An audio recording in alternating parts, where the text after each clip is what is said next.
Hi friends, இன்றைக்கி நம்ம என்ன பார்க்க போகிறோன்னா சேமியா பிரியாணி எப்படி செய்யலாம்னு சொல்லிட்டு பார்க்கலாம். ஒரு கடாய் வச்சு எண்ணெய் ஊற்றிக்கிட்டு வெங்காயம் பச்சை மிளகா போட்டுக்கிறேன்.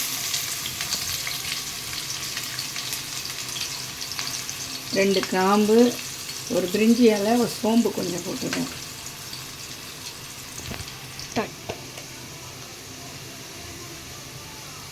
ஒரு ஸ்பூன் இஞ்சி பூண்டு பேஸ்ட் போட்டு நல்லா கிளறி விட்டுக்கலாம்.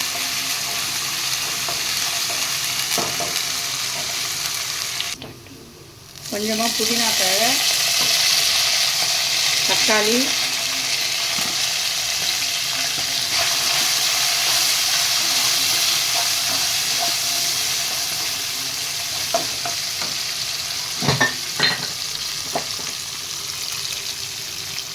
தக்காளி வதங்கிறதுக்கு கொஞ்சமாக உப்பு,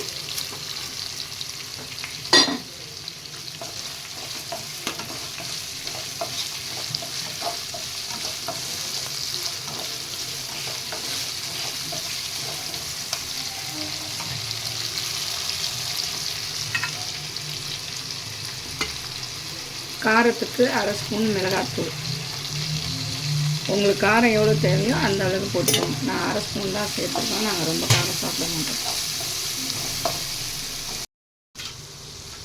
ஒரு 2 கேரட்டு, 4-5 பீன்ஸ் போட்டு உங்களுக்கு தேவையான அளவுக்கு எவ்வளோ காய் வேணுமோ போட்டுக்கோங்க. நான் 2 கேரட்டு 4-5 பீன்ஸ் தான் போட்டிருக்கேன். போட்டு நல்லா வதக்க வேண்டியதான். 1 ஸ்பூன் தயிர், அதையும் நல்லா கிளறி விட்டுக்கலாம். சேமியாவுக்கு ஏற்ற மாதிரி தண்ணி, நான் 2 பேக்கெட் சேமியா எடுத்துக்கிறேன். அது 2 கப்பு வந்துச்சு. அந்த 2 கப்புக்கு அதுவும் 3 கப்பு தண்ணி ஊற்றிருக்கிறேன். தண்ணி நல்லா சேமியாவை போட்டு நல்லா கலந்து விடலாம்.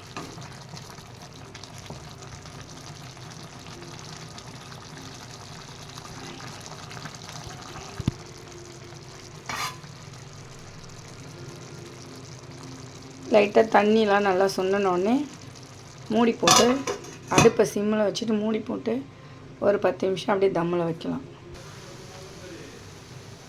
10 நிமிஷம் ஆயிடுச்சு. தம்மை திறந்து பார்த்தாச்சு. நல்லா பலன்னு வெந்துருச்சு. இந்த மாதிரி உங்கள் வீட்டில் ட்ரை பண்ணிங்கன்னா கமெண்டில் சொல்லுங்கள்.